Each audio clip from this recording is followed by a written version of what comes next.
Tudo bem, pessoal? Nesse bloco a gente vai falar sobre alienação de empresas estatais. Deixando bem claro, os melhores especialistas sobre alienação de empresas estatais podem estar em vários cantos, mas esse grupo de melhores especialistas você vai encontrar no BNDES, Banco Nacional do Desenvolvimento Econômico e Social. É lá que você vai ter um grupo de experts sobre modelagem de alienação de empresas estatais, privatização. Então, eu não vou me comparar a esses especialistas.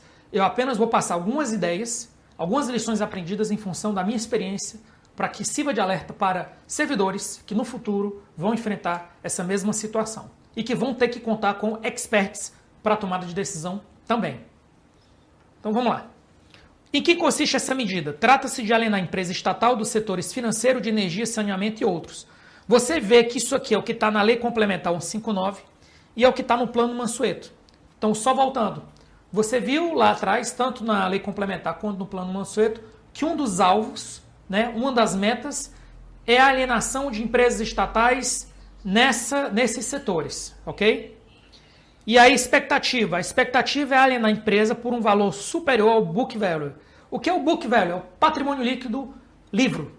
É o ativo menos o passivo, é o balanço patrimonial. Você pega o balanço patrimonial, pega o ativo, pega o passivo, deduz ativo e deduz passivo, deduz o passivo do ativo, chega no patrimônio líquido. Qual é a sua meta? Conseguir alienar a empresa por um valor superior ao do patrimônio líquido. É a meta. Vai conseguir? Alguns fatores podem te impedir de conseguir isso aí. Então, primeiro desafio. Dependendo da área de atuação da empresa, podem existir tarifas sociais em que o custo seja superior ao benefício. É importante enfrentar essa situação. Do contrário, após a alienação total, parte da população pode ser desassistida. Então, um exemplo clássico. No caso do Rio de Janeiro, a gente tem a SEDAI, que é a Companhia de Abastecimento de Água e Esgoto, certo? E aí o que é que acontece? No Rio de Janeiro você tem áreas, certo, em que o poder público ele não tem a mesma presença. Então, por exemplo, você tem as favelas.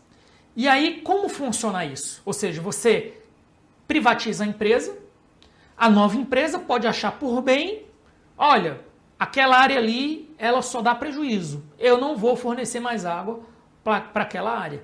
Então, não é fácil você alienar uma empresa que fornece serviços essenciais, porque em todos os serviços essenciais existe a tarifa social. E existem situações de inadimplência. E a justiça se envolve em situações de inadimplência e manda, por exemplo, religar em função de uma situação de calamidade. E aí, como é que fica aquela empresa? Será que o setor privado teria realmente interesse em privatizar? Então, privatizar parece algo bom, no primeiro momento, pode ser bacana, mas existem alguns riscos, como a continuidade da prestação do serviço. E isso deve ser considerado na modelagem. Depois eu falo possíveis formas de resolver esse problema. A empresa estatal pode ser parte da administração. Possui acesso a convênios com outros entes que recebem o serviço. Por exemplo, a ausência de procedimento competitivo para prestar o serviço. Após a alienação da empresa para o setor privado, tais convênios podem enfrentar dificuldades, seja na manutenção, seja na renovação. Então, uma coisa é quando uma empresa, atuando em nome do Estado, ela faz um convênio direto, sem licitação, com o município para fornecimento de água. A partir do momento que essa empresa passa a ser totalmente privada, o convênio não é mais com o Estado. Agora tem que mudar o nome para contrato. E aí como é que vai ser isso? Você vai fazer uma dispensa de licitação? Vai fazer uma inexigibilidade? Enquanto essa parte jurídica não está resolvida, como fica o fornecimento do serviço? Então você tem que ter uma regra de transição para alienar esse tipo de empresa. Então, o que é que eu estou falando? Eu não estou falando que deve ou não deve ser alienado.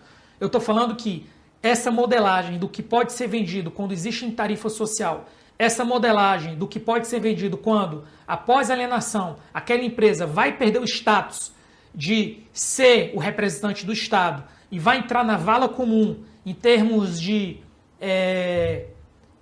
precisar fazer convênios, vai precisar fazer contratos, vai precisar fazer dispensa, inexigibilidade, isso pode ser um dificultador e vai precisar de um maior detalhamento desse plano de transição ou desse plano de estatização. É isso que eu estou querendo dizer.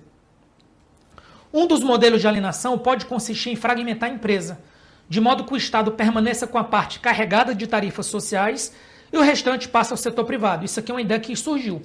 Ou seja, a parte boa se aliena. A parte que não é boa, não porque é boa, porque é ruim. Ela não é boa porque ela é carregada de tarifas sociais. Fica com o Estado. Mas será que esse é o intuito da privatização? Ou será que essa quebra não seria interessante à luz do modelo de privatização? Eu não tenho a resposta aqui, eu estou levantando realmente para a sua reflexão. Avaliar o impacto perante a opinião pública dessa decisão. E como eu falei, o BNDES possui equipe de experts para realizar a modelagem da avaliação da empresa, bem como para conduzir o processo de alienação em si. Mas para isso, ele precisa de apoio total dos decisores políticos. Ele precisa de apoio do executivo e do legislativo. Se não houver uma sintonia do legislativo e do executivo com a equipe técnica, não é o BNDES que vai fazer mágica, ok? Lidar com o ambiente interno na empresa que será privatizada. Eventual queda na qualidade do serviço, porque é outro problema. Essa privatização, se ela realmente for ocorrer, que ela ocorra rápido. Porque quanto mais demora, mais fica difícil a situação das pessoas naquela empresa. As pessoas naquela empresa ficam se pensando sobre o futuro. Pode ter uma queda no moral, pode ter uma queda no desempenho. E isso pode prejudicar, em última instância, a população. Então, quanto mais esse processo se prolonga, sem uma definição, sem um cuidado com o que vai ser feito com os funcionários após a privatização, certo? Isso pode, eventualmente, gerar uma queda na qualidade do serviço, prejudicando, em última instância, a população. Lições aprendidas. Tem-se propagado a ideia de que as empresas estatais são ônus para a sociedade. Ocorre, porém, que elas podem atuar na prestação de serviços que não sejam economicamente interessantes para o setor privado, custo maior do que o benefício. Para alienar uma empresa, normalmente será necessário contratar um serviço de consultoria. Existem fatores exógenos que podem comprometer a alienação, como, por exemplo, ninguém vai vender uma empresa no meio de uma crise econômica. Você vai fazer um negócio no momento de crise, baixa liquidez no mercado e você não vai conseguir ganhar na empresa acima do valor de livro, acima do book value. Se houver fragmentação da empresa para prestação de serviço, realizar o agrupamento ótimo dos lotes de atendimento à população. O mix entre serviços economicamente vantajosos e não vantajosos. Ou seja, às vezes fica difícil você vender a empresa completa. Então você fragmenta a empresa.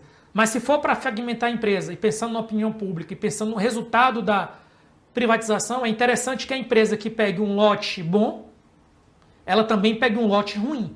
Ou seja, você vai fazer lotes com áreas que dão um retorno elevado, com áreas que não dão um retorno muito inferior. E aí o retorno elevado vai compensar o não retorno de outras áreas. É outra forma de resolver essa equação aí complexa, tá bom? Ok, pessoal. Fiquem com Deus e até a próxima.